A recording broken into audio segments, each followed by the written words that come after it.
Hello everybody and welcome to the Home Gymnastics for Kids YouTube channel. My name is Shandor Hosman and I'm going to cover the following topic today. We're going to talk about how to overcome fear and start gaining confidence when it comes to learning gymnastics. Now, we are in the middle of running our Home Gymnastics Accelerator Challenge and some of the parents asked me about a specific skill, the handstand. How do they overcome the fear? Because I know so many of you might have had a bad experience when probably you overcooked the handstand and you went over and it was unplanned. So from now on, you have a little bit of fear, you're scared of this move, and then I just want to make sure that I give you a helping hand on how to overcome this. Now, let's jump into this.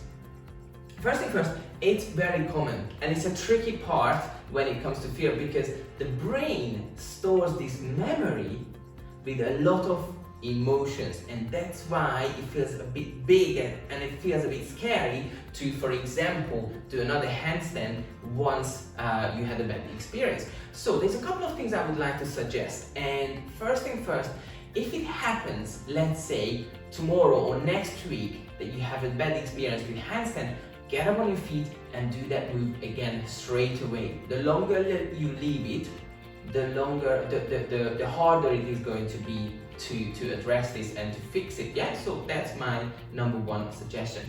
The other ones are, and this is what we teach in the Home Gymnastics Academy as well, is to focus on the fundamentals, especially if it happened in the past. Focus on the fundamentals and let's start building up the skill. And I have a good example for you to understand. Let's say you have a big wardrobe at home, right? And then you just keep throwing your clothes in that wardrobe, right? And it just kind of grows and grows and grows and grows. And then one day you open the wardrobe door and everything falls out, right? And then what you're gonna do, again, you're gonna just put everything in there, quickly throw your clothes in there, and again you close the door. But you don't solve the problem. So how do you deal with that? What you need to do is, even though it's boring sometimes, or even though it feels like sometimes it's a step back, however, this is the linear way, the fastest way to success.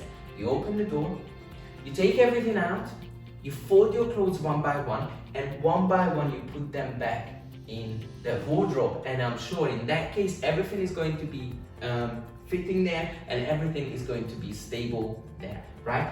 Same thing applies to gymnastics moves, right? If you had a bad experience, if you're scared of something, then what you can do is to focus on the fundamentals, on the basics, start building up this skill again, one by one, okay? What happens now? The next thing is some skills. For example, I'm gonna give you some practical examples here. For example, the very first thing you can do is a bunny jump. Okay, it's always good to see how you can jump up and down and also how it feels with your body to be upside down completely. And that bunny jump is a very simple move. I'm going to show you right now how it looks like. So from here, always flat hands on the floor, kicking up, hold, back, down. This is what I would suggest. Even though you know how to do a handstand, I would always stick with bunny jumps for practicing. So that's one thing you can do. The other thing you can do is holding your handstand by the wall, right? So for example, you want to go and spend as much time as you can upside down. So you just hold that position up here because it is going to help you to gain strength, okay? Your body is going to get used to being upside down, and also you will have a very good understanding how your body behaves and how it works whilst you are upside down. So these are some of the practical tips. Now, the real problem solvers are the following. First thing you can do is, there's a numbers game here. The numbers game is all about having someone who can actually help you overcome this fear. It could be your parent, it could be a coach or a mentor or a teacher. Basically what you do is, let's say you are kicking to handstand from here going this way, okay?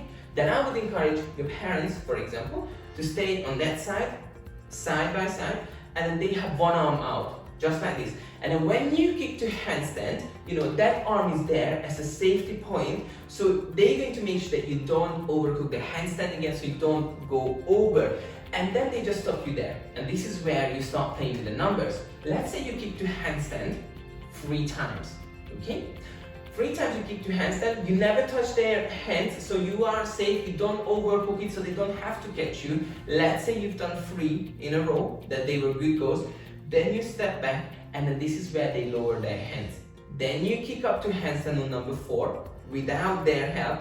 You go back to your feet, and then you had 3 goes with the help, 1 goes without the help, and then on number 5 they can have their hands again out, and then you carry on going like this. And the aim for this exercise is the following: to increase the number of the goes that doesn't get any help. Okay, slowly. So slowly, they're only going to have one go up. You go up once, have the hands there, maybe on the second time no hand, and then the first time hand there, then no hand, and then slowly you can take away the hands and the help, and then it's going to give you enough confidence to start working on your handstand again on your own. So this is the numbers game. I think it's very beneficial, I think it's very useful, and I think it's a good fun, so definitely try it out. Now I'll give you another example, another practice. This one can be done on your own. You don't need anyone to catch you, and I think this is one of the best ways of practicing handstand. What you need is a wall, right? Everybody hopefully has a wall at home. And what's going to happen now? You are going to step into your handstand. You're going to place your hands very close to the wall. Your fingertips don't have to touch the wall, but you're going to be around that far away from the wall. So what, 2 inches, maybe 5-6 centimeters. So you put your hands very close to the wall, and you're going to kick to handstand, right? And the aim here is not to touch the wall when you go all the way up, right? I understand that the first couple of goes is going to be ball going up, boom. You hit the wall, you kick the wall. Again, you need to control your speed, but your feet are going to touch the wall.